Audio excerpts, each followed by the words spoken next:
Hello বন্ধুরা, তো আমরা এখন যাচ্ছি বিপত্তারিণী মায়ের পুজো দিতে। তো আমি আর দিদি, আর এই দেখো এখানে ডালা সাজানো হয়ে গেছে, এই যে ঠাকুরের সব জিনিসপত্র নিয়ে। তো চলো এখন আমরা মন্দিরে যাব, আর মন্দিরে গিয়ে কি কি হচ্ছে সবই তোমাদের সাথে শেয়ার করবো। চলো। তো বন্ধুরা আমরা এখন যাচ্ছি মন্দিরে, তো চলো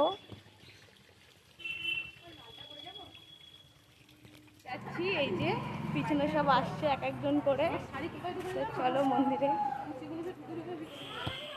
তো আমরা মন্দিরের সামনে চলে এসেছি।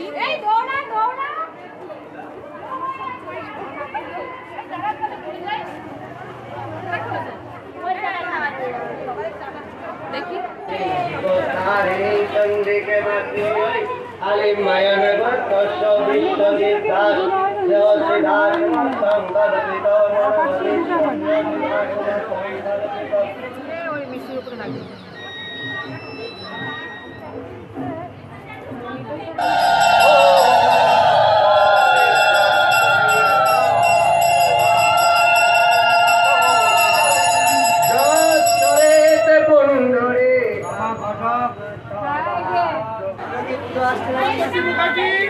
ফুল পেয়েছিস দি? আমিও ফুল পেয়েছি। অনেক কষ্ট করে ফুল পাইছে। দে আমাকে কটা দে। হ্যালো, ভলেন্টিয়ারদের বলছি, ভলেন্টিয়ারদের বন্ধ করে দিন, মেইন গেটটা বন্ধ। আমাদের মধ্যে মায়ের পুজো আসলো, তার সেই সুন্দর কথা পাঁচালি যা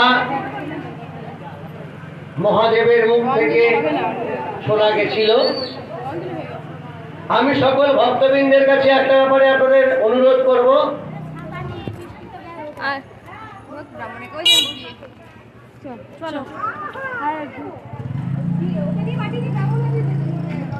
তো বন্ধুরা আমাদের পুজো দেওয়া কমপ্লিট, এখন আমরা বাড়ি যাচ্ছি। তো আমরা পুজো দিয়ে চলে এসেছি, আর পুজো দিয়ে দেখো এখানে মা লুচি, গরম গরম লুচি, ফুলকো ফুলকো, আর হচ্ছে গিয়ে আলুর তরকারি করেছে। আর এখানে লুচিগুলো কিন্তু ছোট ছোট, কারণ 13টা খেতে হবে। তো অত খেতে পারবো না বলে তাই ছোটো ছোটো করে বানিয়েছে, কারণ নিয়মে 13টা তোমাকে খেতেই হবে। তো চলো আমি লুচি নিয়ে নিয়েছি, আর এখন একটু খেয়ে দেখাই।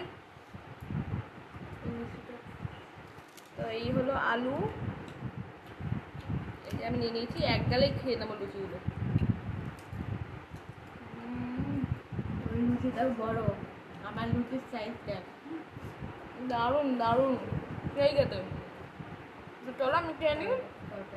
আর ভিডিওটা ভালো লাগলে অবশ্যই লাইক কমেন্ট শেয়ার করে পাশে থেকো। বাই।